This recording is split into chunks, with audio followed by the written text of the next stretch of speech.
Big up, people. Big up, people. Big up to the people.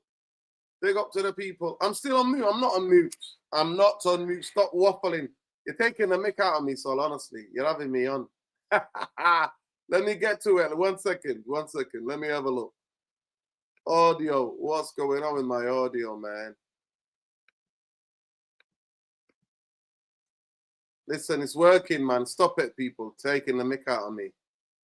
Yes, people. Big up, people. Big up. Smash the like, man. Welcome to the Bournemouth preview.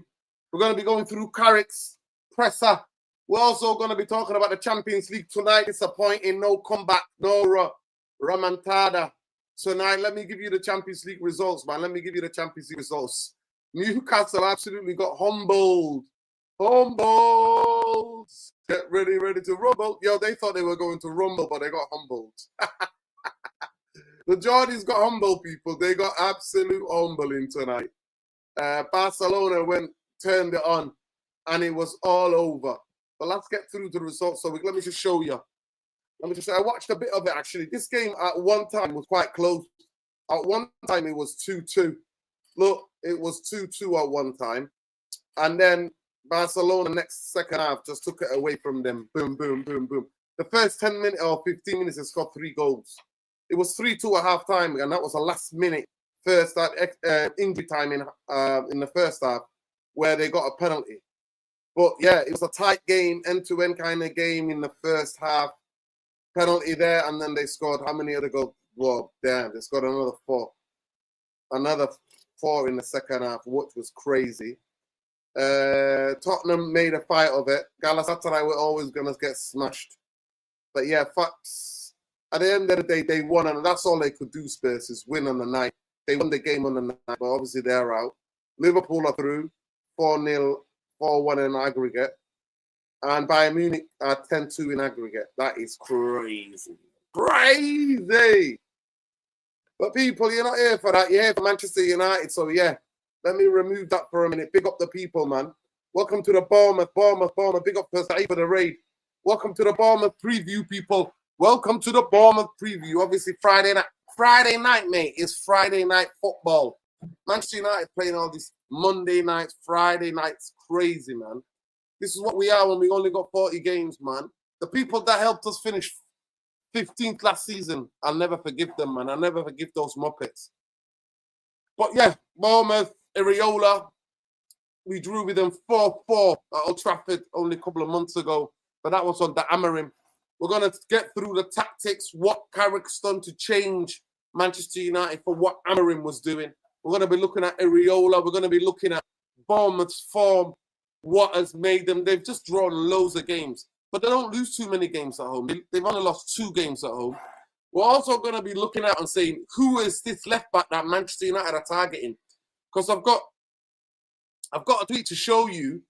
I even know it's talk shite, but it's really interesting what we heard, that Manchester United are interested in a left back. Manchester United are interested in a left back. So we're going to be going through that as well. Left back. Who could it be? Everybody's talking about the Newcastle left back, but boy, oh boy. I'm not about that. And obviously as well, Manchester United youth, we would beat, semi-final. We beat them 3-2. Yeah.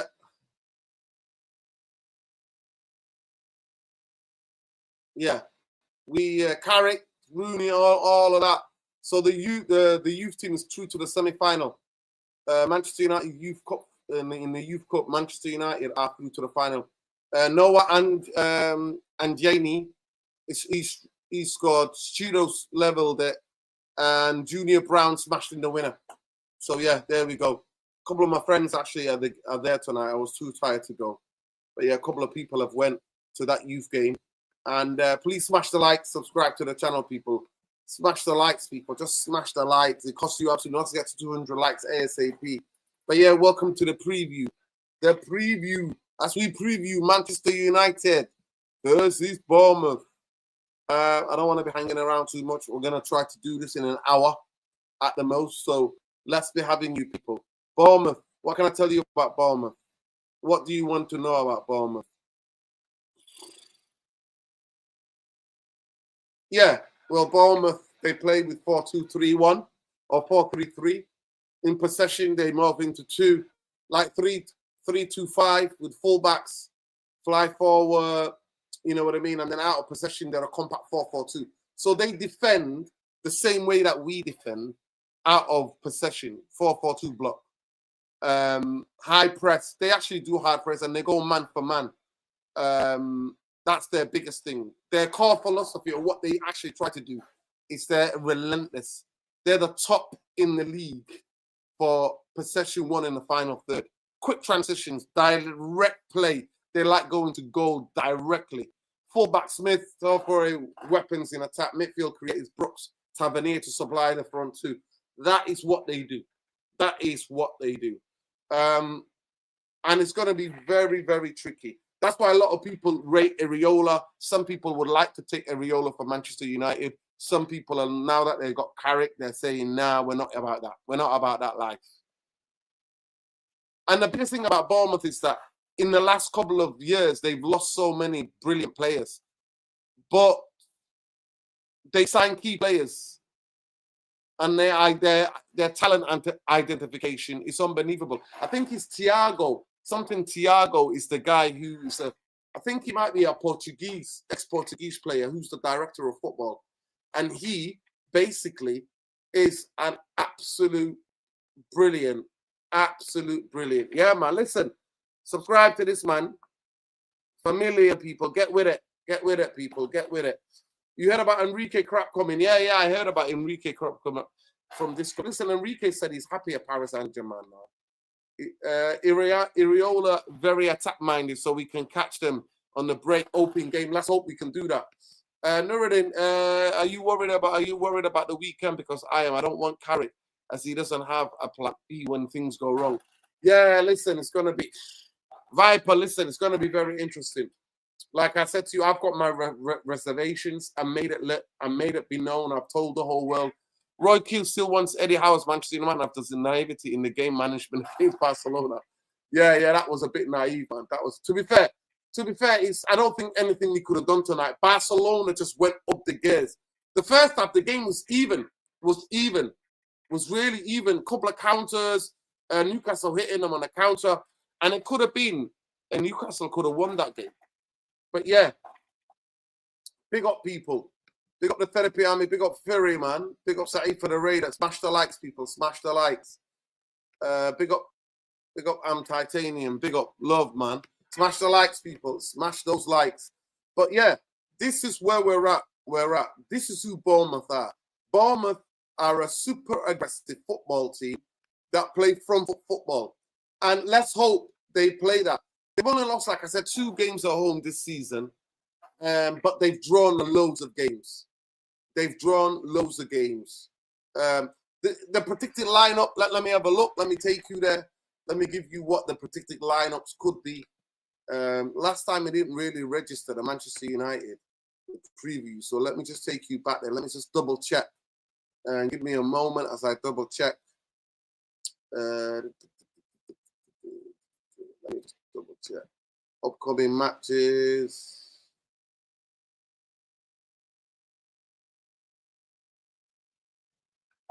That is crazy. They just banned us. Let me just set previews. That is crazy. You know. Nah, these people are taking the mick out of us, man. These people are taking the mick out of us. They used to give us the predicted, but let me just read you out the predicted lineups. Let me just read it out to you, lot. Pagarich in goal, Smith, Hill, Sensi, Truffer, Scott. I really like Scott. Christie, Brooks, Tavernier, Ryan, Evanson. The people that they've got still injured is Clive, Cook, Adams, and Sola. They're the people that are injured. So that is the team. That's what's to expect from them. In terms of Manchester United, most likely the team's going to be Lamens, Dalot, Yoro, Maguire, Shaw, Casemiro, Mainu, Ahmad, Fernandes, Kuya in Bermo. And I think that's what he will do. Yeah, Martinez still out, Dogu still out, Delit still out. Mason Mount might be on the bench. But this is what we are, people. This is where we're at. This is where we're at. Smash the likes, people. It costs you absolutely nothing. They got Windy. Windy said, does any of us plan to hire man? No. Head coach. Head coach. Not the same thing. Head coach is limited to say what players are bought. Yes, yes. They do have a say, but it's not as what Eric Ten Hag had when he was the manager at Manchester United. Now, 100% we can't underestimate them. 100% Jamie Wayne. We cannot underestimate them. So people, smash those likes. Smash those likes. Smash those likes. In terms of the lineups, what we're looking at, I think he's going to go with the same team. I don't think Michael Carrick likes to change. But in terms of Manchester, in terms of, we're not conceding many goals. And I'd be shocked if this game is 4-4 like it was at Old Trafford a couple of months ago. Carrick's formation, we know 4-3-2-1. It's the same thing. It was stable. And it's exactly the same thing he played at Middlesbrough. And then obviously out of possession, we've shifted the same. So out of possession, us on Bournemouth, exactly the same. We do 4-4-2, mid to low block. We're quite, and the reason why we're not conceding as many goals is that we play extremely compact, short distance between the lines, defender spaces rather than the player. Obviously, pivot of Kobe and Casemiro. It's really interesting. Our build-up is not being too bad. I thought our second half, our build-up was really good. And obviously, Fernandes is on fire at the moment. He's the guy that we give the ball to. He's the guy we play through. I don't like that. I don't like we play through one player. I genuinely don't. But it's what we play with at the moment. That's what we have. Other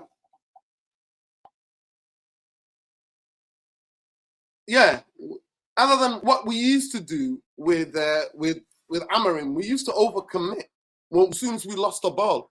But the thing that what I've seen on the Carrick is that we actually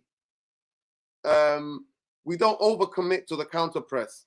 Instead, we recover in shape, then hit the beat teams on the break. That's what we do. The biggest thing for me about playing away with these three, Cunha, Ahmad, and Mbeumo, is the rotations. The rotations are really, really good. And obviously, we're a massive set-piece threat with Bruno's deliveries and Casemiro's heading ability. That is what, to be fair, we were doing that. We were scoring goals. I got to be fair to Amorim. We were scoring goals. Casemiro was scoring goals in the air. He was. So it's going to be very, very interesting to see. Obviously, Lamons has been sensational. Honestly, none of us ever expected that Lamons could be this guy.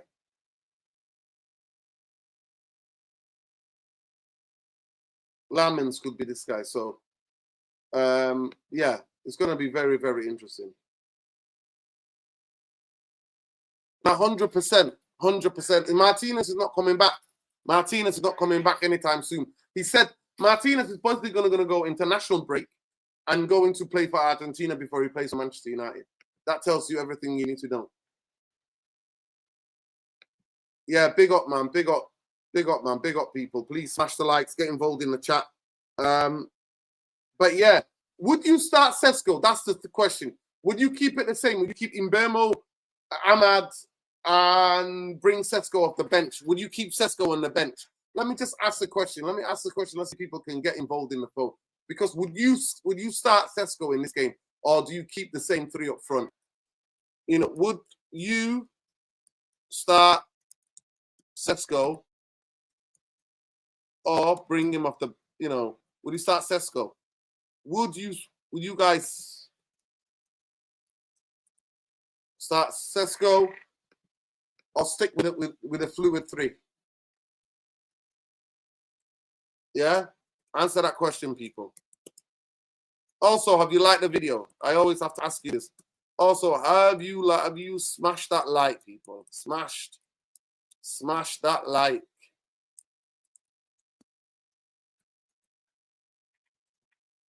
Get involved in the vote. Every time we go live, we always do the interactive thing, people.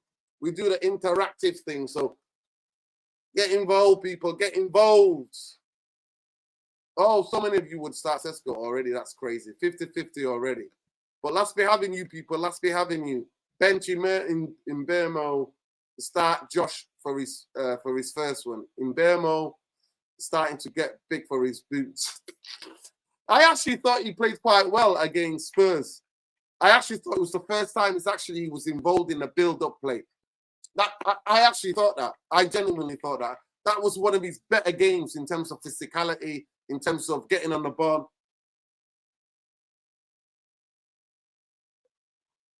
Yeah, we were linked with Tavernier. We were linked with him. We were linked. Tavernier. We were linked with Tavernier. You're being told to give Bruno credit. No, I haven't. I just saw that player is on form right now. Bruno is on form at this moment in time. He is. He's on form. And I like to be objective on this channel. I don't have any agendas. I think Bruno, off the ball, is one of the worst footballers I've ever seen. Off the ball. But on the ball, at this moment in time, he's carrying Manchester United because, Jamie Wayne, because he's the assist king. Even though he's only got Ryan Cherky's got more assists at Man City from open play than Bruno has this season. And what does that tell you? I explained it in the debate last night, and I don't want to get over it. But yeah, I'm not being told anything. Genuinely not being told anything. I'm just trying to be objective. I thought in the second half he was brilliant yesterday. I thought in the second half he was brilliant yesterday. But do I think in the long term Bruno Fernandes is going to take Manchester United to a Premier League title or a Champions League semi-final? No. That's me personally. That's my humble opinion. It's my humble opinion, man. Like I said, look, everybody loves Ruud van Nistelrooy, but we only won one league title and one FA Cup with him. One FA Cup, and he got dropped for the final, and one Premier League. Yeah. Evening, everyone. Does anyone think Eddie Howe's definitely won't be considered for United manager role because of tonight's game? No. I don't think they'll look at tonight's game. Did you watch Barcelona? Yes. I watched them put the gears up tonight. They were in third gear. In most of the second half, they were in second gear. Then they went to third, fourth, and then fifth, and then, yeah, smashed them. Did you watch Barcelona play as the team? That's what I demand from Manchester United, yes. Yeah. Barcelona at home, that big pitch. Lamine Yamal, oh my God, a couple of the things that he did. Boy, oh boy. And he's going to get better, you know. That's the maddest thing about Lamine Yamal. He's going to get better. He's going to get more experience. His game intelligence is going to improve. If he stays healthy, boy, oh boy, he's going to be it. Boy, oh boy. Barnes is a class winger that you think that. Yeah, I like Harvey Barnes, but I didn't know that he's 29. He's 28, 29.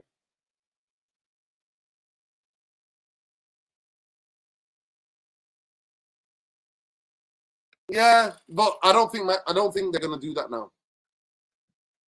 Pedri and Yamal are, yeah, 100%. Yeah, people, I just want to tell you while you people are here, we are 160 away from 160 subscribers away from 15K. For a channel that's shadow banned, that's incredible. So I have to thank every person who subscribed. But please subscribe to the channel if you're not already subscribed. He's 27. Yeah, I'm not going to buy a 27-year-old. I very much doubt that. Yeah. Let's hope and pray, man. Let's hope and pray. Let's hope and pray, people. Let us hope and pray that doesn't happen to Lamine Yamal or any young player for that fact. Going back to the preview. Yeah, the three in rotation, Cunha, Mbeumo, and Ahmad. I think Ahmad played all right. I thought he gave the ball away quite a bit. Obviously, he's fasting as well. You have to take that into bit consideration. But some of his snatching the ball, obviously, he had the header in the first half. That was the only proper big chance we created, actually, against Villa. And in the second half, I thought he's positioning in defensive areas to help to get the team back. And I thought the aggressiveness, the intensity, and the physicality was better in the second half than it was in the first half. I thought the narrow way Villa played kind of, disturbed us in the first half. But Bournemouth are going to be a different test. They're gonna, like I said, they're gonna be pressing machines.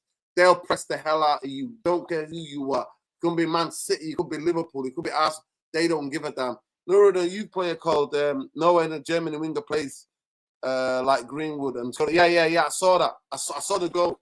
I saw the goal, man. Yeah, it was him who scored to like Wobie, and then Brown. I think he scored the winner, if I'm not mistaken. Yeah, that's bang tonight. Those guys banged. They banged tonight. Bang. Manchester United are through to the semi-final of the what you call the league, the youth FA Youth Cup. Yeah, FA Youth Cup. Oh, that's going to be a game and a half. I think the next round, Real Madrid versus Bayern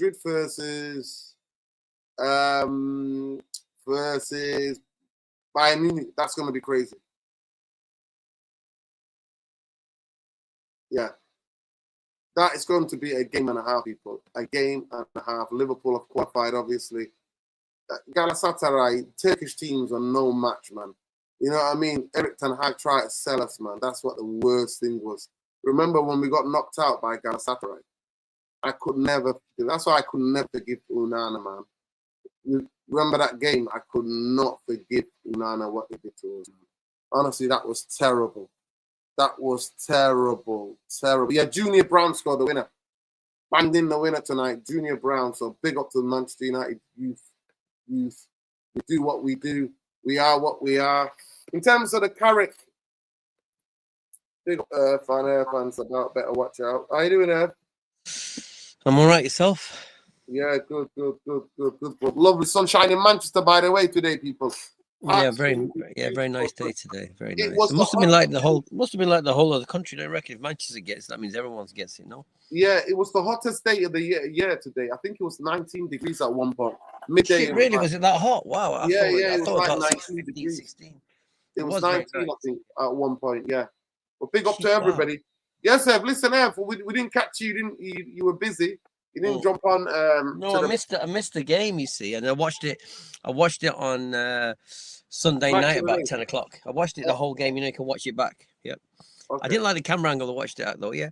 I mean, to be honest with you, I said to people that this Villa team is just not the Villa team of before. It's a team that sort of lost its confidence.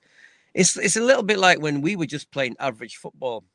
You know, I watched. I mean, if you look at that first half against Fulham, I mean, both sides. I mean, sorry, the first half against Villa. If you look at the first half, it's just like I don't know what both sides were doing. I'm like, what is this? You know, it didn't. We didn't look like a form team, and they definitely didn't. And I don't obviously Carrick changed it up because, like, look, I was funny because like I was just listening a little bit before you came on. And you were talking about Mbeumo. I don't know where I read it, but you know how many runs Mbeumo made in that first half, Nuruddin, to get for a pass for somebody to see him and you know him to run onto it through the middle. Do you know how many runs he made? Do you know? You're muted, Nuruddin. Yeah. I think about maybe 5 or 6.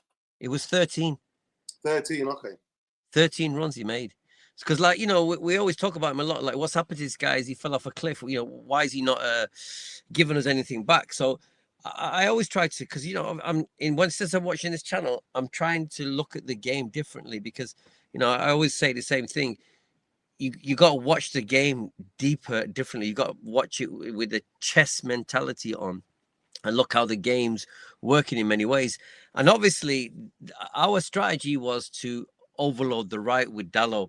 Keep the left side, keep them back where Shaw was, and push on the right. And they were happy to have Euro.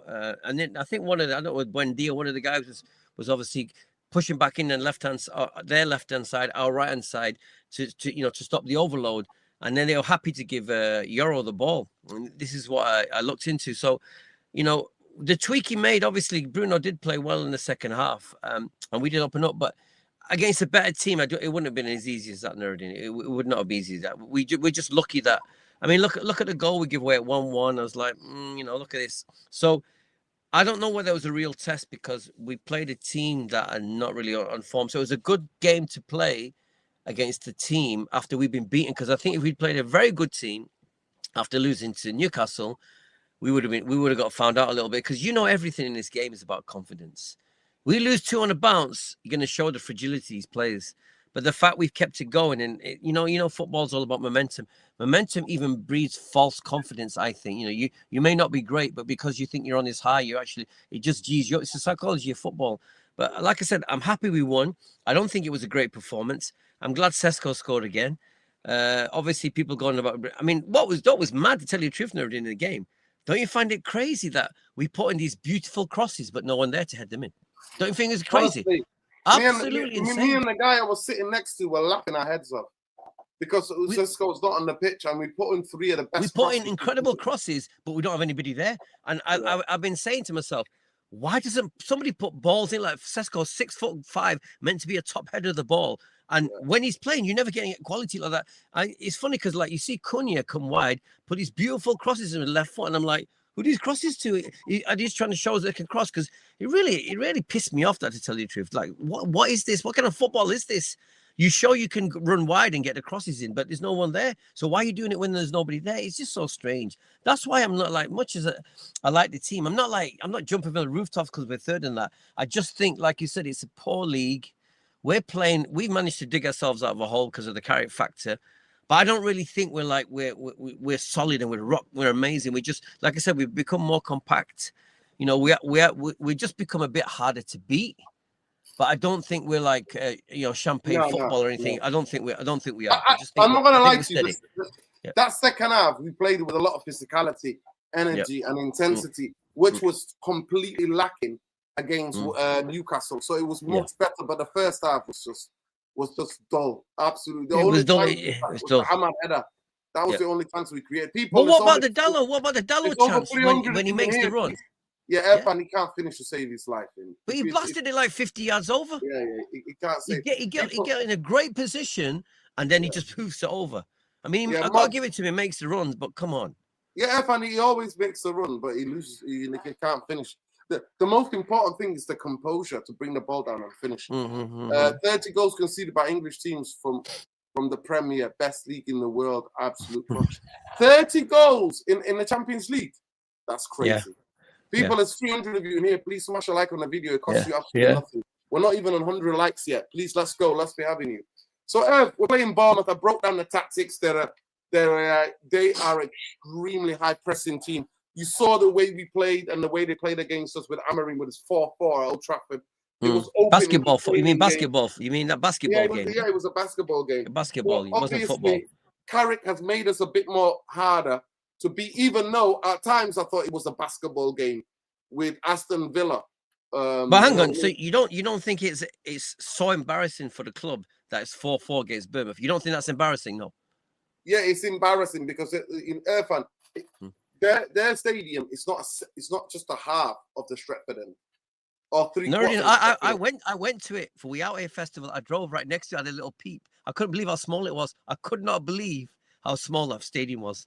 When I went to Bournemouth, I actually couldn't believe it was like a remix of Blackpool in another way. Do you know what I mean? It's got a little bit of that vibe to it. Obviously, it's not as derelict as Blackpool, but it's a small little seaside, little town on the coast, tiny. I was like, and they're at Old Trafford, they're drawing 4-4 with us. 4-4. I mean, it's shocking to me, but like I said, with Areola, very, very fast, physical, low center of gravity, physical, will run all day team, run all day. And that's all you have to do. If you got that kind of level of physicality against us, you've got a chance against Man United, because we just don't have it. Like I said, we just don't.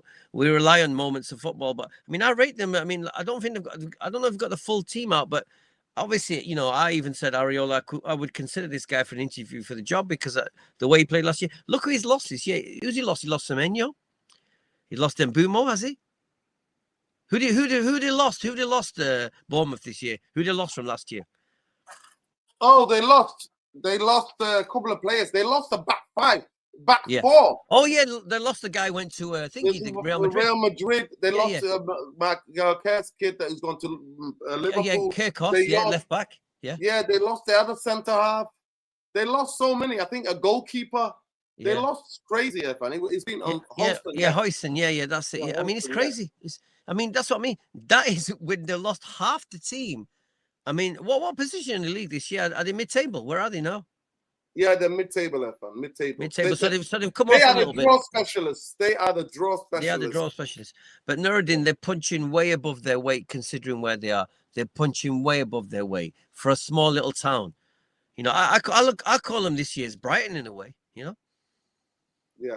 Last year they were the Brighton of the season in many ways.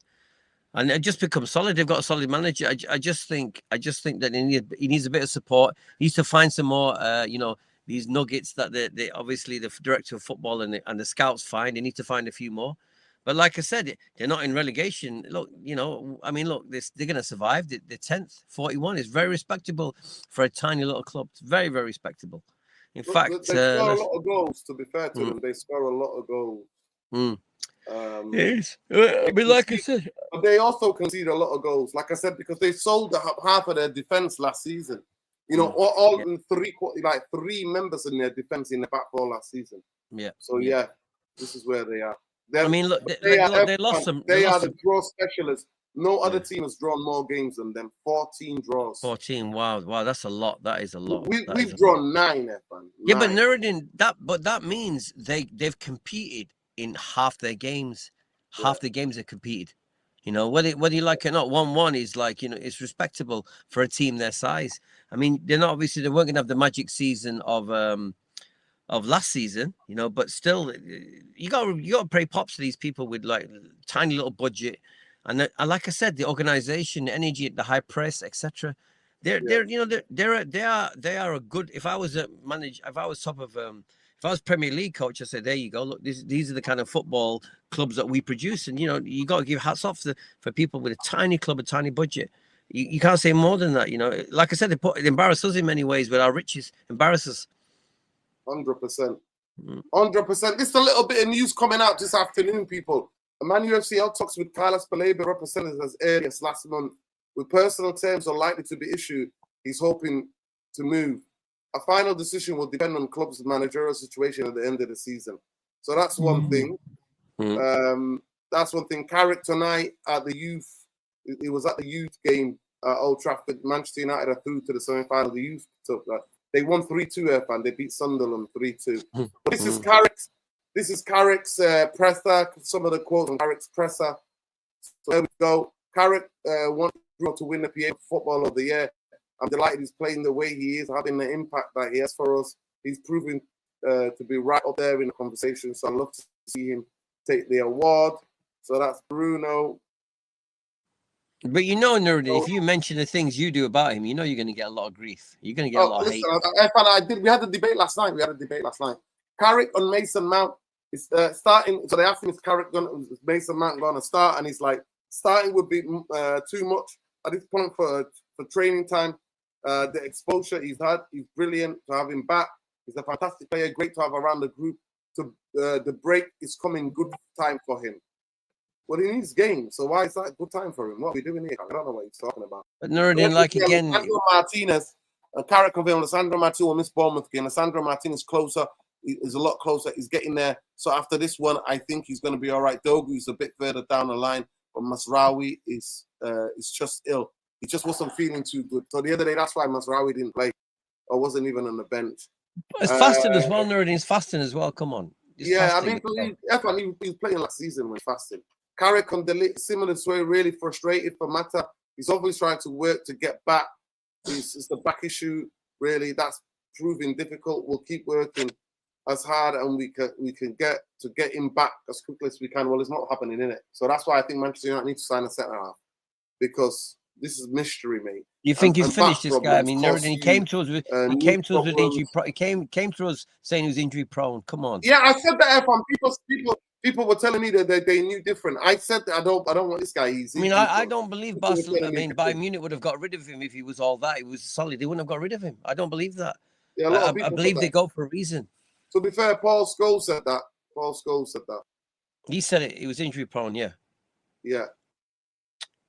It hasn't worked out like Mason Mount. These players haven't worked out. They're not giving us enough. They can't stay if they like this. They can't stay. They just can't stay in the team. Yeah, If you want to get better. Yeah. Let me just tell you what's going on, Evan. Actually, it's 50-50. Well, all right. I asked, would you guys start Sesko? And 55% have said yes, with 45% saying no. Keep the Ahmad, keep Mbeumo and Cunha up front. But Nuruddin, you explain to me why Ahmad is not the same Ahmad as last season, this season. Explain that to me. I think genuinely it's a positional change. He was playing much wider as a wing back. You get the most space. The wing backs were getting the space there, man. If you want the honest truth, the wing backs were getting the most space. But goal scoring, Nuruddin, I used to see this guy create one-on-ones. I used to see him run at players. Teams teams are doubling up on him now. They are doubling, okay, I'll take that. I'll take so that. they're making out so he has to work a lot harder in training to be able to skate and come up with new ways of I always see big guys, big guys push him off the ball, you know. I do see a lot of that with him, but it's a shame because he was one of our key players last year. You know, he was like a little bit of a jewel in many ways, and just haven't seen it this year, which is a shame. It's gone more to Mbeumo and Cunha this year. He hasn't taken any of the limelight at all, you know. I mean, how do you think he played against Fulham again? It was so. I didn't see anything really special, you know. But I like his energy because Mbeumo always comes in the middle, and he always comes in the center. He doesn't stay out wide. He's not a kind of guy that's going to like run at people and get to the byline and try and drop it across. I don't see that. He loves to be central. You know, he plays wide, but I don't know what he does as a wide man. I mean, does he put crosses in like that Cunha cross came in? But then again, who's there to head them in? I mean, normally is he normally on when Sesko's on? Is Bumo's normally off when Sesko comes on. Isn't that the case? No. Yeah. So I haven't seen anybody give like Sesko deadly crosses for him just to bang him, just to poke him in with his head. I haven't seen that yet. I thought that was one of the things we'd get with this guy, 6'5", what big guy who could head the ball. I thought we'd score goals like that. I haven't seen those goals yet. I've seen magnificent like one-touch football, you know, and instinctive strikers goals by Sesko. I haven't seen the bread and butter goals I expected him to score. I haven't seen those yet. Yeah. Let me just give them a little bit facts and figures about the game. So Bournemouth are unbeaten in the last 5 Premier League games against Manchester United. They've won 2 and they've drawn 3, scoring more goals in these 13 than they did in their first 12 against the Red Devils in the division 10. Manchester United have lost just 2 of their 8 away Premier League games against Bournemouth, winning 4, drawing 2. Their last 2 visits to the Valley Vitality Stadium have seen them come from behind to draw. Bournemouth have won 3 of their 4 Friday night games in the Premier League, with the exception of being 4-2 loss at Liverpool in the opening game of the season. Manchester United have won just 1 of their 5 away Friday night games in the Premier League, drawing 2, losing 2, beating Villa 1-0 in August 2015. Bournemouth have drawn each of their last 4 Premier League games, 3 of which have been goalless. The last side to draw 5 consecutive matches in the competition were Fulham in December 2020-2021. Since Michael Carrick took in charge Manchester United in January, the Red Devils have won more Premier League games, 7, and more league points, 22, than any other side. So Carrick's Manchester United are the form team, basically. Bournemouth are looking to keep 3 consecutive clean sheets in the Premier League for the first time since November 2019. When they had 2 goalless draws followed by 1-0 win against Manchester United. Overall, they kept 9 clean sheets this season, only keeping more in the top flight in 2016 and 17 and 2018, 19, 10. Manchester United, Bruno Fernandes has been involved in 8 goals in his 8 Premier League games against Bournemouth, 4 goals, 4 assists. So only 2 of these goals and assists have come out of Vitality Stadium. Each of Casemiro's last 5 Premier League goals this season have been assisted by Bruno Fernandes. Only Marcus Rashford has been set up by the same player more in a single campaign for Manchester United. Competition 6 by Bruno Fernandes in 2022-23. Bruno Fernandes has created 6 chances in each of his last 3 Premier League games. The first player to do so since Trent Alexander in December 2023. No player on record from 2022-24 has created 6 more chances in 4 consecutive appearances in the competition.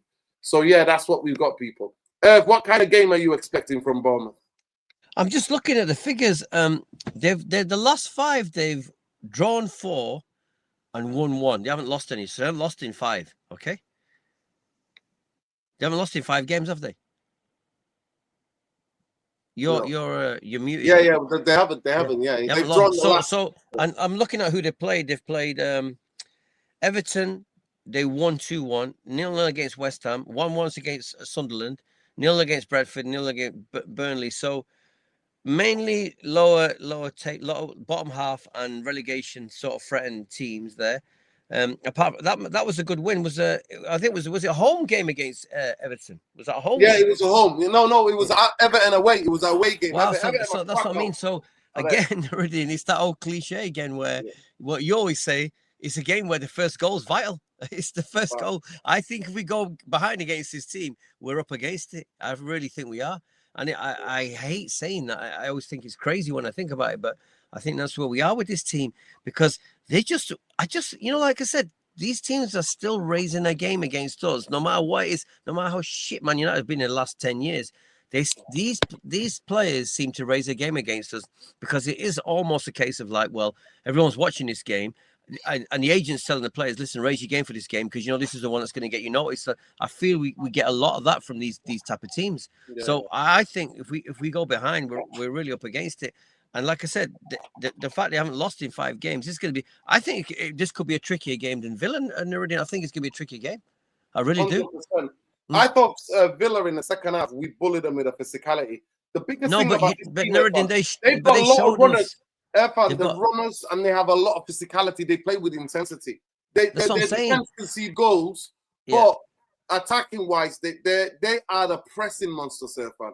They are. I'm telling you, that's very Areola. That is. Yeah. No other team has pressed and scored more goals from pressing and turned the ball over. I told you, the little fast dynamos, these fast young players who keep running and running. Like I said, it's crazy when you think about it, that we need an element of this in our team. We need that kind of fitness, those engines that will keep running. I mean, really, it's a way. So I do think it's another tricky game for us. I mean, where I'm sort of like a little bit happy, as in I think we have a small chance, is because they are quite open. Because they press high up, we've got a chance of ball over the top, bang. With some of the speed we've got, we have got a chance. They do give us a chance. They're not going to sit back with like 5 at the back or 3 centre backs like West Ham and these other teams where we can't break them. So those kind of games are very hard for us. In one way, this kind of game is harder for us a different way because this team will try and strangle us in our half by overloading us. Whereas this team, they sort of trade off. That's the trade off between, okay, we'll press up to the top, but we'll let you expose us with the ball over the top. So it's a different challenge, but it's going to be a challenge of high intensity and high energy. So we've got to be really, really on it because Larry, I don't know about you, but when I watch United's build-up play and I watch the way they play, these guys seem to be just, like I said, they're coasters. They don't play with hardcore, intense energy. They never do that. They're just like chilling, like, oh, we're superstars. Yeah, we just play at this pace and then hope for bits of magic. I just want them to play like a faster passing, heavier pressing game. But we just get bits and bobs. We don't get a full performance, and then we dig it out with a bit of like belief and a bit of maturity and a bit of moments magic, like the pass to Cunha. It's those kind of bits of magic that save us. It's not sustained pressure. It's not like we're peppering the goal with chances. We're not that kind of team, are we? Yeah, it's going to be. That's what I see. This is what I see. Yeah, this game is going to be super interesting. Friday night, hopefully. Saeed. It's 8 o'clock kickoff Friday night, which means adds another dimension, another layer to it. Yeah. Flipping, eh? One thing I would say, I've got a couple of friends who are going, and they got 3 coaches there and back from the club. Huh? The club are paying for the coaches. Oh, really? Yeah. Oh, supporters, you mean supporters, fans? Yeah, coaches. Yeah. So I've got a couple of friends who are going to the game, and they're getting free transport there and back. Is that a common thing? What is that? What's all that about? It's because it's Friday, isn't it? It's 8 o'clock. Oh, yeah, of course. And they have to leave. Getting back some of them, they have to leave like they have to leave for Friday day around 12 or something like that to get there. Make sure they get there like in good time. Because it's about I did the drive. I told you I do it every year for that festival. So if you're quick, it's about 4 hours 45. If you're quick. Yeah, but if it's not even if you're quick, if the traffic's good. Oh yeah. The traffic. That was when the traffic was good. At 4:45 when the traffic was good. So it could be 5.5, 6. Oh, I see what you mean about getting back because the game's going to finish at what 10 o'clock. You know. So yeah, wow, that is a late one. They're going to be getting home at like half four in the morning, maybe. Half 4 in the morning. Fans are getting home. Wow. Yeah, Saeed will do a watch along with Double A and Flawless. Yeah, most likely. Yeah. But I'll be there. I'll be there as well. I mean, what do you think? Do you think the kickoff 8 o'clock Friday? I mean, what about our fatigue factor, Nurdin? Do you remember we lost the Newcastle game because wasn't that was playing 2 games in quite short time for us? Yeah, it was. West Ham so this is another one. This is another one where it's not. No, it's not. We played on Sunday, so Monday, Tuesday, Wednesday, Thursday, Friday. So we've got 4 days. No, but that's what I'm saying. Yeah, but Nurdin, we've been playing one game a week or one game every 11 days. Last time we played was Sunday. So look, Sunday it's a game. Monday, Tuesday, Wednesday. It's 5. Yeah, no, but I'm not saying that. I'm saying I'm looking at the fact that you said it yourself. We struggle when it's 3 days between games. That's what I'm saying. That's what I'm saying. Because we've had the one game in every 10, 11 days. And that's why, and I keep telling the fan base, nobody wants to listen. We need 7 to 8 players in this way to qualify for the Champions League next season. Because no way these players can play 2 games a week. No way. Sorry, no way. 3 games a week. Or 3 what? You're gonna next season if you qualify for the Champions League. You're going to have to be able to play 3 games in a week, I think. 3 games in a week, plus the 2 cup competitions. Yeah. I don't know, Nurdin. Like I said, because like I said, this season is such a strange season with the lack of quality in the league. You know, we having to play even 2-3 games a week. Next week, we're going to be super exposed, Nurdin. Not with this squad is nowhere near big enough to cope with what if we get through to Champions League and FA Cup, Carabao League Cup, whatever, Champions League. No way. They're going to have to spend big, but they're not going to spend big, are they? They have to spend big, but I don't think they will. So we're back in the washing machine again. No, they're not. They're not, Irfan, and that's the worrying thing. They're not going to be able to. They're not going to be able to. No. You said that they've got a lot of debts they've got to pay off. At this moment in time, Manchester United are 1.3 billion in debt. Wow. But what about the money they've got to pay for certain players next year as well? Yeah. Those payments got to come up. Yeah. We still, I think we own like 300 or 200 with players that we still, haven't paid for. Yeah. We're gonna get the likes of Mbano, Cunha, Sesko. Yeah. So, but hang on, but we're gonna hopefully get some money in from Højlund, from Rashford. Højlund, Rashford, hopefully. Who else? Are we gonna get some money from? Yeah, I calculated it the other day. But yeah, go and watch that. We did a squad build there, Irfan, the other day, last week, and we broke it down about the amount of money we think we could get. But have you heard what the latest things is happening? Basically, Barcelona are messing about with Rashford. They said they're going to give us 30 million, right, for Rashford. Yeah. Now they want to renegotiate and they want to take him on loan for another year. Wow. And Manchester and United are saying, "See you later." He didn't come on tonight. I don't think he came on. He didn't come on. I watched the game. I watched the game. He didn't come on. He didn't come on. Yeah, he was on the bench. And what do you think that's all about? You think they're playing I games think with him? They tried to put pressure on him to put pressure on United. Yeah. Wow. He doesn't want to come back to United. Is it because like are they in a bad position because of the building Camp Nou stadium? Are they like basically? Yeah, because it's still being built, isn't it? The top tier rebuilt. Yeah.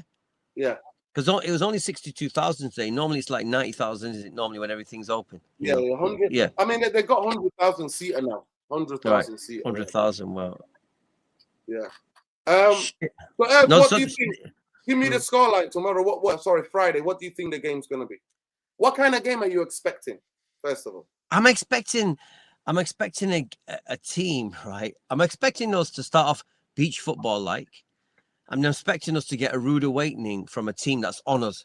You know when you switch off for a second, and next minute the guy's right next to you. You know in football when you play football, and you might daydream for a second, suddenly bang, because you're still waking up to the game. We never start with this electric energy. They're going to be on us straight away, right? And if they get an early goal, it's going to be that game, a heart attack game for us from beginning to end, because they're not going to stop running. I really don't know. I'm actually going to say, Nuruddin, I'm going to say a draw. Actually, I'm actually going to say a draw.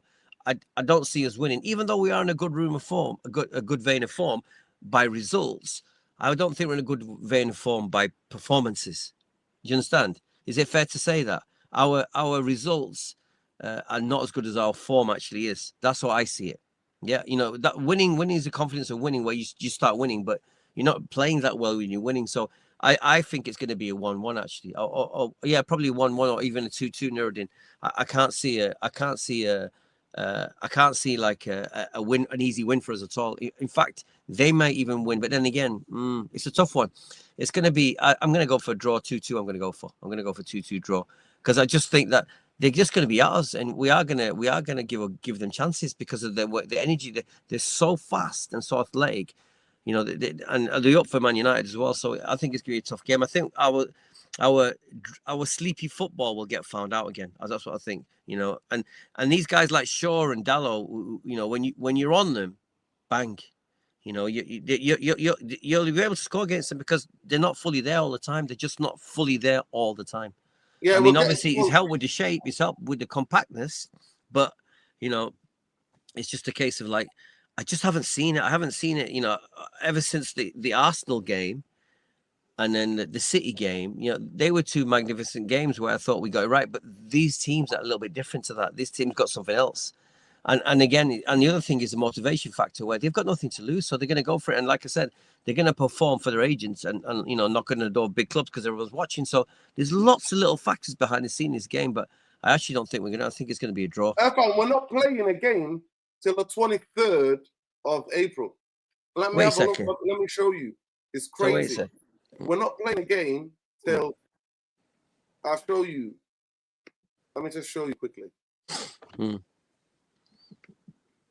is the maddening thing about it. So they have to leave everything on the pitch for me personally, because we're not playing till. Let me show you properly. We're not playing till. Look, we play on Friday, 20th of March. We don't play till the 13th. Of April against Leeds, Monday the 13th of April. Wow, look at that. Yeah. So wait a second. So how many weeks is that then? 3 weeks, fam. 3 and a bit weeks. Like 24 days. That is crazy. That is absolutely crazy. Yeah. Oh my God. So wait a second. So it's Leeds as well at home. Wow. Yeah. And then we play Chelsea away on the 18th, like 5 days later. Yeah. Then we played Brentford on the 27th of April. Wow. Yeah. Wow. I watched the Liverpool game as well today. I watched it. Yeah, they were always going to smash Galatasaray, fam. Yeah? They were always going to smash Galatasaray. They were always going to do that. Galatasaray were never in it. I mean, even Salah even missed a penalty and they still won 4-0 or something silly. Yeah. But that's crazy. 24 days. Wow. Again, embarrassment. How do you get a team as big as this that's not going to be playing for 24 days? It's insane. It's because of the international break, and it's also because 2 weeks of international break, and then Manchester United don't play that week when everybody that comes week when back. everyone else comes back. Yeah, okay. Wow. You play a week later. Wow. I'm gonna predict. I think King Kronk's predicted 2-2 as well, Irfan. I think that's what. Oh, in the chat. Let me have a look. Man. I haven't seen any predictions. Put your predictions in the chat, people. Tell me what you think. Yeah. Kronk King has put 2-2 as well, but nobody else has. Yeah, Galatasaray, horrible away from home. Osimhen wasn't going to get. I'm going to go. You know what? I'm going to go cheeky 2-1 Manchester United. You think they're going to win? Yeah. I might go. It could be Bournemouth 2-0. I can see. You didn't. Yeah, but no. Come on. You can't have. Actually, you know what? Why am I confident? Because the last time Manchester United played a high up-tempo team, that was Newcastle. We got smashed by Yeah. 10 men. Yeah. So No, but I'm not confident of both. But Nuruddin, come on. I'm not confident of both. You know that was a wonder goal, and we showed we couldn't break down a team like that. We just couldn't break them down. We just couldn't at all. We didn't have it. We didn't have the subs. And like, hang on, what was the score in that game again? I mean, who was it? Did Sesko start or not in that game? He started, yeah, he did start. He started, yeah. So again, no, he didn't start against Newcastle. No, he didn't start against Newcastle. No, he didn't. I think it would have been a different game. Ahmad was on the bench. Ahmad was on the bench. Sesko started. But we weren't passing the ball to him, FM. We were not passing the ball. No, we weren't. Yeah. We haven't used him as a striker properly yet. It just hasn't worked for him yet. So you reckon it's going to be? Hang on, you can't have two predictions that are miles apart. I just remembered what our last away game performance was. Yeah, but you just said 2-0 loss or 2-1 win. 2-0 loss or 2-1 win. No, they're gonna beat us. I think 2-1 or 2-0 to them. That's what I'm predicting. And I'm happy to be surprised. Because to me, I only look at our last away game. I can't look too far back. I look at our last away game. We lacked energy, intensity, physicality. And you come up against a Bournemouth lacking those three things, you're gonna get beat. Yeah. You're gonna get slapped. I think it's Eid as well on Friday, so that'll be interesting. Saturday. No, it's Friday. A lot of people do Friday. Well, I've been told Saturday. My sister said Saturday, so yeah, a lot of people are doing it on Friday. Would you guys start Sesko? 58% of you have said yes. 42% of you have said no. So that's the poll. But what's the reasons though? What's the reason? It's because they just want exactly what you talked about. They think we're going to cross the ball, but not have the forward who's 6'5" on the pitch. I just haven't seen us play like a team who's got a guy 6'5" imposing centre forward. I haven't seen us play to him. You just saying before that United were crap when they had Van Nistelrooy, because all the play was geared towards him, and we only won one FA Cup and one Premier League. Yeah, and so I mean, like I said, we're trying to score many different types of goals, but we're not playing to this guy's strengths, are we? We play through one player. That's the real. Yeah, that's it. That's Bruno. That's it. Yeah, of course. We play through Bruno, and I have never liked any team when you play through one player. When Rashford's here, we play through Bruno and Rashford. And that's not it. Manchester United used to have 8 players they played. They did, yeah, they did. Many ways to skin the cat, as to say, people say, yeah. Many ways we used to win before. Yeah. Somebody saying Sesko on the bench against tired legs is a weapon. Yeah, you might be right. You might be right, yeah. You might be right, yeah. Could be right. Could well be right, yeah. But like I said, we just need more from Mbeumo, from Cunha, from Ahmad. We need more. We need more from them. And Bruno needs to be scoring more. Cunha, I'll give him okay. He's doing okay. The crazy thing I can envisage a game like against Everton, where Everton were by far the better team, and we nick it 1-0 at the end. I can also see that type of game as well, type of scenario. Yeah. Say that again. Sorry.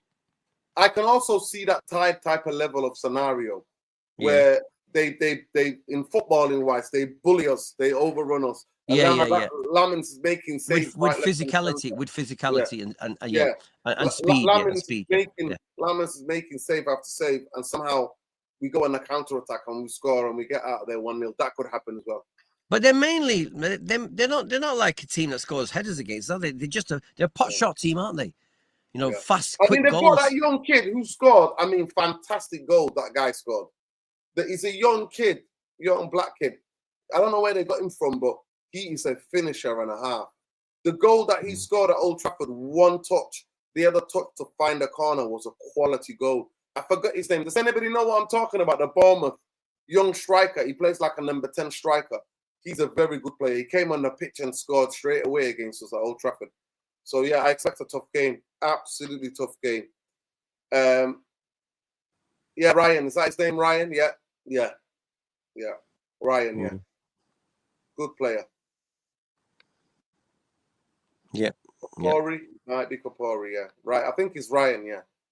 The striker. He did that one touch and then the finish after that into the corner. I thought he was a brilliant. No, I think he's fit, you know. I think he's fit, if I'm not mistaken. Oh, Rayan. Yeah, Rayan. Yeah, it's Rayan. Yeah. Okay. Interesting. He didn't play against us. Someone say he didn't play against us. Who was their major? Because I know that Patrick Kluivert's son. What's he called again? Kluivert's son. Kluivert, yeah. Justin, he's out. He's injured. He's out. So Justin Kluivert, Cooks, and Adams and Sola, they're the injury. But Ryan is fit. Ryan is fit. Yeah. Okay. Oh, right. He's a Brazilian guy. I thought so. There we go. Yeah, he's a Brazilian guy.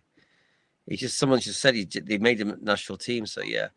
Again, just a bit of an unknown commodity in many ways. Definitely, again, it's one of those games. I call it a banana. It's one of those banana games. Where it's banana on the foot games. That's what it is. Mm-hmm. It's a banana skin game. It is. Yeah, it is. It's just one of those. You just never know with this team against someone like that. Yeah, he's Brazilian. Oh, he's in the Brazilian national team. Yeah, Brazil have got strikers for this World Cup. They got Igor, they got Pedro. That's the game. Pedro as well, yeah. They got Pedro, they got that Ryan. But Igor's got 19 goals, Stefan. That's super impressive. No, wait a second. In the Premier League, though? Yeah, in the Premier League this season. Wait. He scored 19 goals in the Premier League. 19 goals. When I watched that guy, I went, this guy's just got... it reminds me of actually... what's the Brazilian guy called, Nuruddin, a left-footed guy? He had an incredible shot. Rivaldo. Not Rivaldo, after Rivaldo. Oh. He wasn't there for that long, yeah, but he was loved in Brazil. But I didn't rate him as a top player. Yeah. The guy with the big legs. Really massive, thick legs. He was a very chunky guy. Oh my God. His name. I forgot his name. But this guy, Igor reminds me of this guy a little bit. Yeah, the guy that you're talking about used to play for Porto. Yeah, I forgot his name. Adriano. These guys are smart cookies. Adriano, that's it. We got some smart people in the chat. I thought you were talking about Hulk. No, I wasn't talking about Hulk. No, I was talking about Adriano. Adriano was special, man. Adriano was. He was. That's what I'm saying. So when I've seen this Igor guy, I'm like, he reminded me a little bit. Even though is Igor right-footed? Yeah. Yeah, he's right-footed. Yeah, he's right-footed. That's what I mean. So he's not, but he just had that. The best thing about him, his hold-up play is unbelievable. Right. Yeah, Evan. He was a bricklayer as a kid. He will do anything to provide for the family. Wow. From very poor family. Probably born in the favelas as well. Yeah. And you know what? I just saw a clip on social media yesterday where his whole family was celebrating. His dad died when he was young. Oh my God! Typical favela story. Yeah. He did everything. He was a bricklayer. I'm gonna check which part of Brazil he was from. Yeah. Is it actually? Isn't this the guy that someone said we were linked to a little bit? We were looking into this guy. I mean, 19 goals is ridiculous. It's ridiculous. United fan. That is a ridiculous number of goals to score. He's apparently a United fan. You have to admit that is a ridiculous number of goals to score. That is crazy number of goals for Premier League. That. Yeah. MGL lost his dad fan and then went depressed. Yeah, he did. I remember. Yeah. He never recovered. He did. Yeah, you're right. He did. Yeah. He did. It was crazy. I used to watch that guy and think this guy, and he had a bit of like what is he doing, this guy? But he scored mad goals, So I think Tudor must be young though, yeah. He is, I think, mid-20s. I think he is. Let's have a check.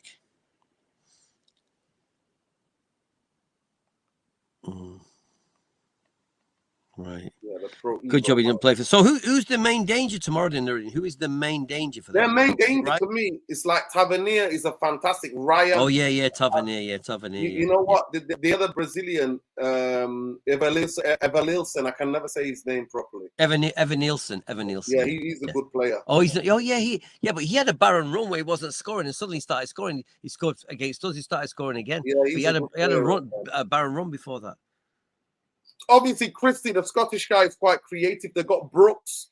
He was linked with United a long time ago, a Welsh winger, Brooks, but he got injured and his career was never the same, really. But they've got that Scott, Christie, and Tavernier. Those three will play in midfield. Wow, they're quite good. Yeah, they're quite good. This is their team for tomorrow, Friday, fans. Petrovic, Smith, Hill, Santi, Trocker, Scott, Christie, Brooks, Tavernier, Ryan, Evan Ilson. That's their team. Yeah, Chris is a good player. Brooks is a good player. They're all smart little players. He's 23. Wow. Oh, he's 23. Is that how old that Ego is? Yeah. No, I'm going to check. What's his surname? Is his surname Ego? I always forget. Ego Thiago. Yeah. Hang on. He plays. Hang on. He left.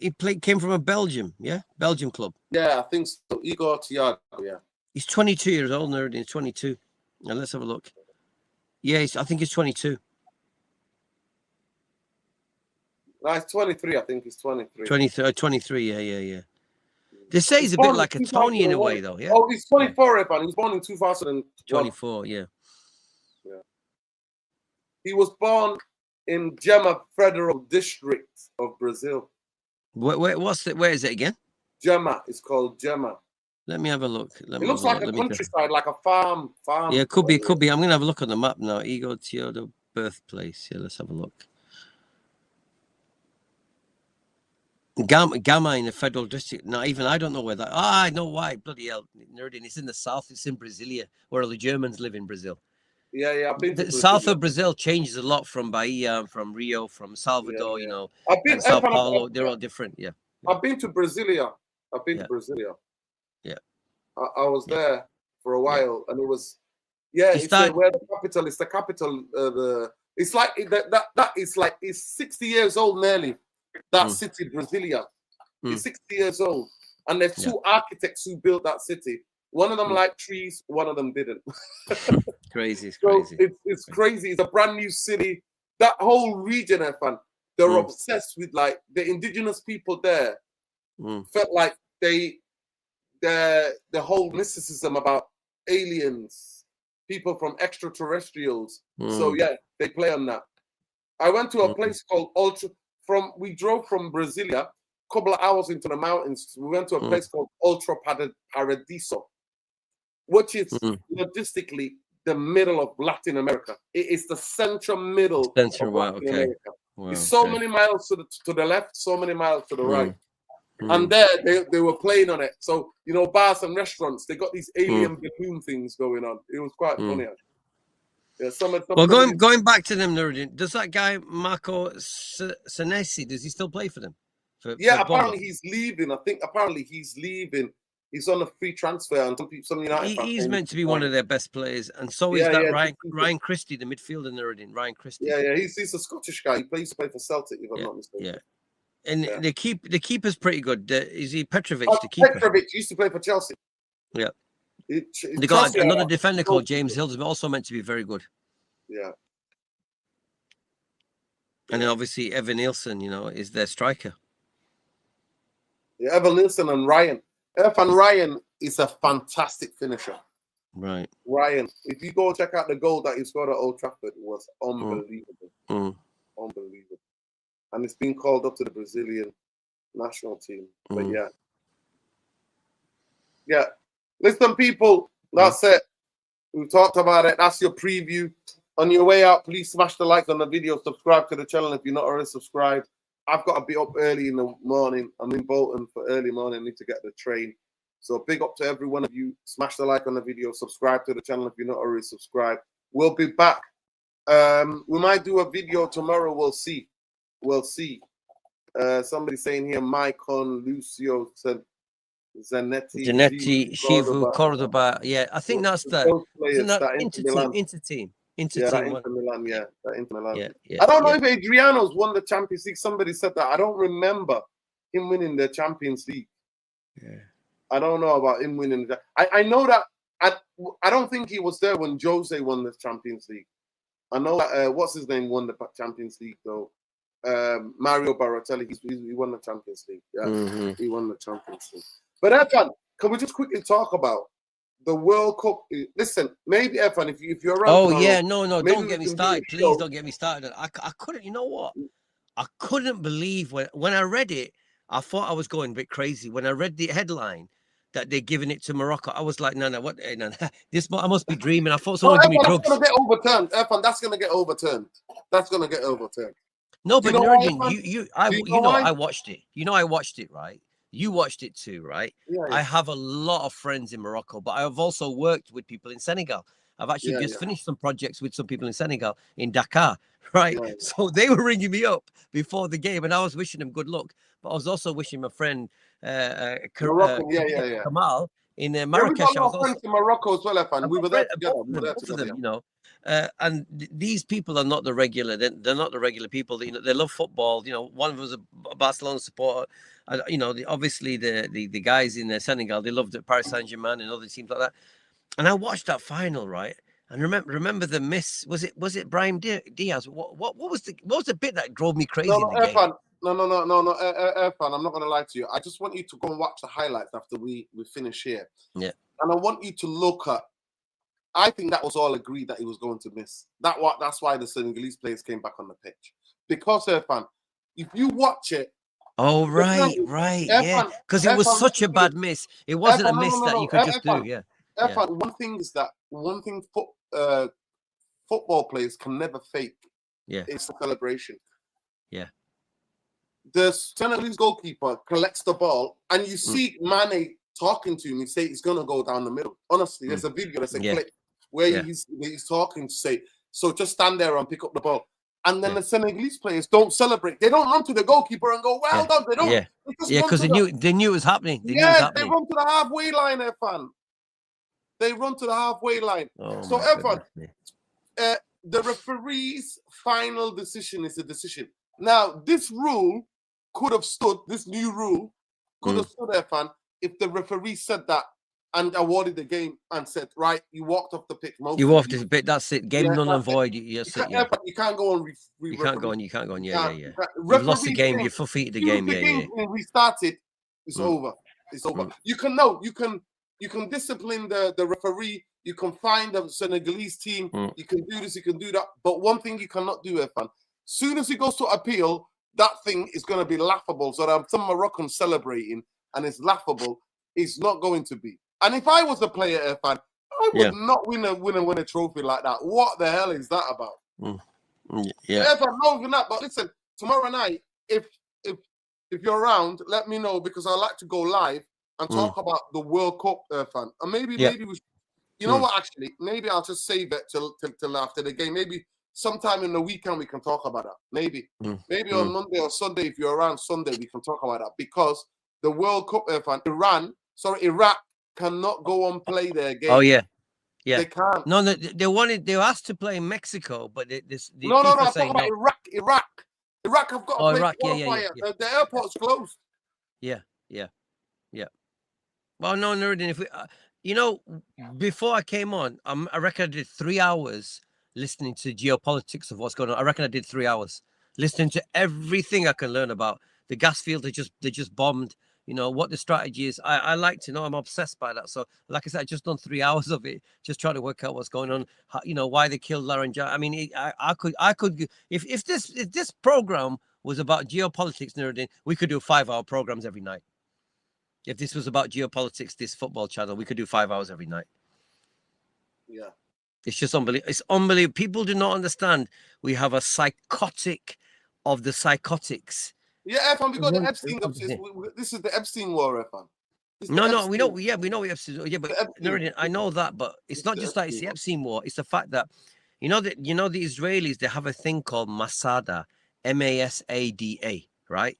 And basically, it means if we're going down, we're taking everyone with us. It's a big part of the theocratic nature of the nutcases, the fundamentalist hard right that run Israel now. They're very Armageddon thinking. I mean, you might think it's crazy, but that's who they are. They don't think like any liberal democracy. Nothing. They're absolutely batshit crazy. Irfan, you know what? We'll go live if you're around 9 o'clock tomorrow night, and if you're around, or 10 o'clock or 9 o'clock, and we'll talk about the ramifications under the World Cup. And I'm going to call out all those liberal hypocrites that were calling out boycotting against Qatar, where the US have just illegally attacked another country and then killing people. And nobody's talking about boycotting the US. It's unbelievable. It's unbelievable. No, it's a world. The problem is, the world turned upside down. The gaslighting's on the highest level ever, and it's seen as normal because there's no pushback. Because there's no pushback. There's no pushback.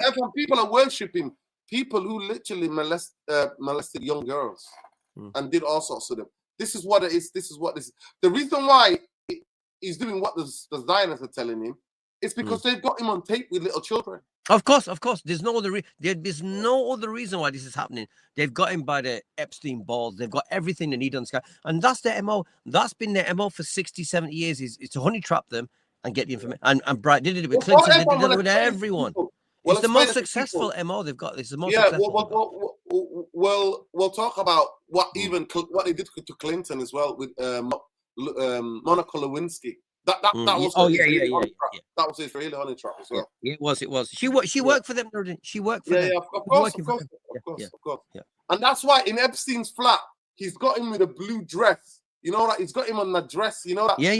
So I read that. I read that. Yeah. You know, you can just Google it. And you can literally put it on Google and see it. But people, listen. Join us tomorrow. Well, we're gonna look at what the geopolitical nature and how this is gonna affect the World Cup. What's happening now? But big up. Make sure you follow Irfan Rainey. He's always posting the political stuff on X. Only on X. All you'll see is and then check out the music stuff on Irfan Rainey on Instagram. Yeah. Big up, people. We'll be live tomorrow explaining what's happening geopolitically. We'll try to invite other people as well if we can. But 10 o'clock, 9:30 or 10 o'clock, Irfan. Tomorrow night. Tomorrow night. You just message me beforehand. Yeah, cool. We'll do. Right, people. All right, people. Big up to everyone in the chat. Big up to all the hardcore supporters in the chat. Crunk King, Jamie, Faith, everyone. Big up to all of you. Big up to all of them. Big up to all the mods. Big up King Saul. Big up everybody. But after colonizers, the imperialists, and then the Epstein class and the Epstein war, after solidarity with Lebanon, Sudan, Congo, Lebanon, they're bombing Lebanon to bits now. Solidarity with the people in Iran and the same people of this world. Love and light. After Glaciers, F Ineos, as we are saying always. And we'll be live tomorrow. And this is going to be a very interesting discussion tomorrow about what's happening to World Cup. I'm really thinking about boycotting it, Irfan. I love World Cup football, as you know, Irfan. I absolutely love it, and I'm seriously. I know what you're saying, Nuruddin, but there still has to be a balance between admitting something's very fucked up or very wrong in the monster country of the world, the monster empire of the world, but still having that state of mind and telling people this is what it is, but then also looking at the performances which have nothing to do with that. They just perform. You have to be able to just compartmentalize both. I'll be with you on principle, but that's idealism versus pragmatism. We have to have a bit of both. Honestly, I grew up loving World Cup, and I thought the Qatar World Cup was one of the best World Cups in a long, long time. It was a fantastic World Cup. So many goals, so much drama. But I think that was still can't beat 82, Nuruddin. I'm sorry, I haven't seen it. 82 is my favorite World Cup. 82. Yeah, Irfan, I was 1 year old. No, it's my favorite. It's my favorite. I didn't see. Never seen. That was the year. Was my first proper World Cup. No, Nuruddin. 82 was the year that football died. That was the year football died. Honestly. Yeah, everybody tells me that. Everybody. I'm telling you, we used to watch it with my mum and dad. That's how much of thing. We used to watch it. My mum and dad used to watch it. Yeah. It was insane. Well, one of my heroes, one of my heroes, Socrates played in that. He did. Honestly, watching that guy glide with, honestly, it was like watching a guy gliding like a sailing boat through the pitch. The way he used to run, he was like a gazelle, honestly. Irfan, very tall, upright run. Irfan, save it all for tomorrow. We're going to discuss that. We're going to talk about favorite World Cups and all of that, people. So join us tomorrow. Okay. All right, people. Love and light. Take care. All right, take